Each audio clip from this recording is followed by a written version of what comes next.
Baik, bismillahirrahmanirrahim. Assalamualaikum warahmatullahi wabarakatuh. Perkenalkan, nama saya Muhammad Basal Muharram dari Fakultas Kesehatan Masyarakat Universitas Halu Oleo Kendari, Angkatan 2018. Pada kesempatan kali ini saya akan menjelaskan mengenai pengukuran antropometri dan pengukuran status gizi dengan metode food recall 24 jam dan semi kuantitatif FFQ.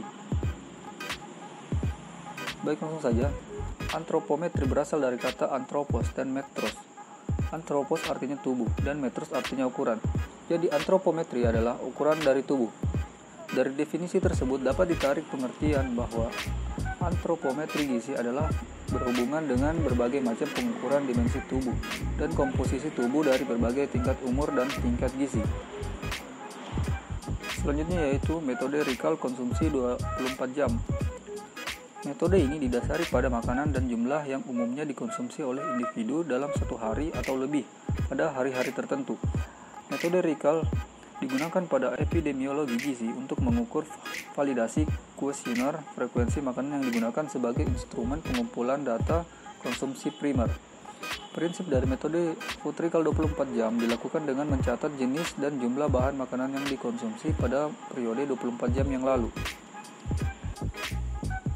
Kemudian, metode semi kuantitatif FFQ adalah metode yang digunakan untuk mengumpulkan informasi tentang ukuran porsi sebagai porsi standar atau sebagai pilihan pada ukuran porsi.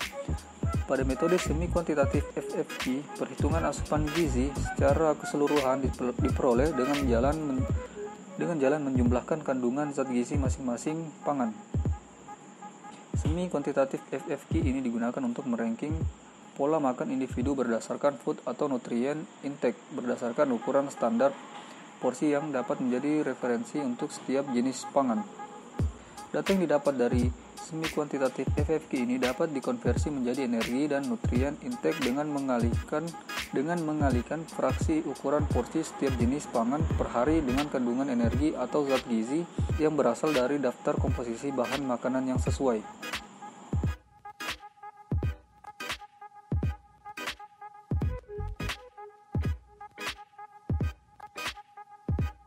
Untuk menentukan berat badan, cara pengukurannya itu yang pertama periksa timbangan yang akan digunakan terlebih dahulu.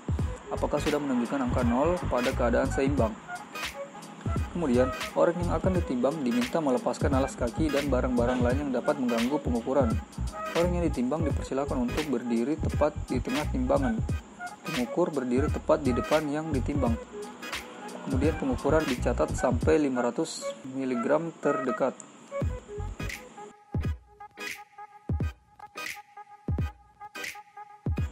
Kemudian untuk menentukan tinggi badan, cara pengukurannya itu yang pertama cari tempat dengan alas rata dan dinding yang tegak lurus. Kemudian gantungkan mikrotois secara tegak lurus pada dinding dengan terlebih dahulu menariknya sampai angka 0.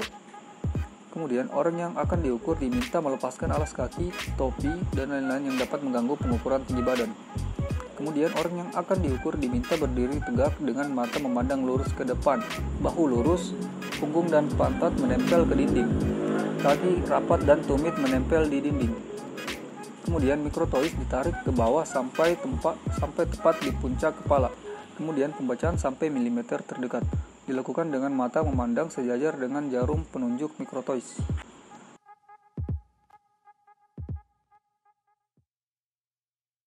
Kemudian untuk mengukur lingkar lengan atas, cara pengukurannya yaitu pengukur berdiri menghadap bagian kiri orang yang akan diukur. Kemudian orang yang diukur berdiri tegak menghadap lurus ke depan. Selanjutnya pengukuran dilakukan pada lengan kiri atau pada lengan yang tidak sering digunakan untuk aktivitas. Kemudian orang yang akan diukur diminta untuk membengkokkan sikunya 90 derajat dan meletakkan lengan bawah di depan tubuh. Kemudian cari tonjolan tulang pada bahu dan punggung siku. Ukur jarak kedua ujung tulang tersebut dengan menggunakan tali. Kemudian lipat tali menjadi dua bagian yang sama. Lalu beri tanda dengan spidol pada pertengahan kedua tonjolan tulang tersebut. Selanjutnya lingkaran pita ukur secara pas pada lengan setinggi tanda tadi. Kemudian baca dan catat hasil pengukuran sampai milimeter terdekat.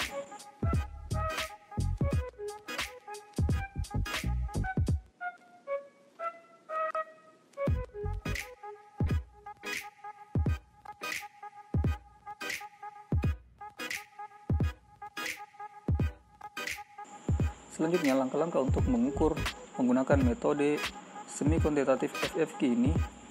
Yang pertama yaitu subjek diwawancarai mengenai frekuensi mengkonsumsi jenis makanan sumber zat gizi yang ingin diketahui apakah harian, mingguan, bulanan, atau tahunan. Kemudian, subjek diwawancarai mengenai ukuran rumah tangga dan porsinya. Kemudian, mengestimasi ukuran porsi yang dikonsumsi subjek ke dalam ukuran berat yang dinyatakan dalam satuan gram. Kemudian, mengkonversi semua frekuensi daftar bahan makanan untuk per hari. Kemudian, hitung semua daftar bahan makanan yang dikonsumsi subjek penelitian sesuai dengan yang terisi di dalam form. Setelah semua bahan makanan diketahui berat yang dikonsumsi dalam gram per hari, maka semua berat item dijumlahkan sehingga diperoleh total asupan zat gizi dari subjek. Kemudian, cek dan teliti kembali untuk memastikan semua item bahan makanan telah dihitung dan hasil penjumlahan berat bahan makanan tidak terjadi kesalahan.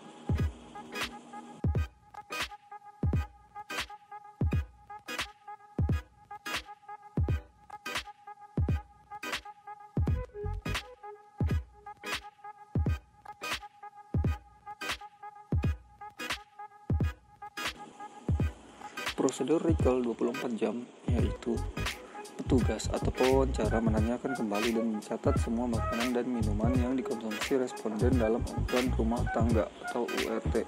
Kemudian selama kurun waktu 24 jam yang lalu, dalam membantu responden mengingat apa yang dimakan, perlu diberi penjelasan waktu kegiatan seperti waktu baru bangun, setelah sembahyang, sesudah tidur siang, dan sebagainya. Selanjutnya, apabila pengukuran hanya dilakukan 1 kali 24 jam, maka data yang diperoleh kurang representatif untuk menggambarkan kebiasaan individu. Oleh karena itu, recall 24 jam sebaiknya dilakukan berulang-ulang dan harinya tidak berturut-turut. Kemudian, menganalisis bahan makanan ke dalam zat gizi dengan menggunakan daftar komposisi bahan makanan. Lalu membandingkan dengan daftar kecukupan gizi yang dianjurkan atau angka kecukupan gizi. Baik, itulah penjelasan singkat mengenai pengukuran antropometri dan pengukuran status kecukupan gizi. Kurang dan lebihnya mohon dimaafkan. Wabillahi taufiq wal hidayah. Assalamualaikum warahmatullahi wabarakatuh.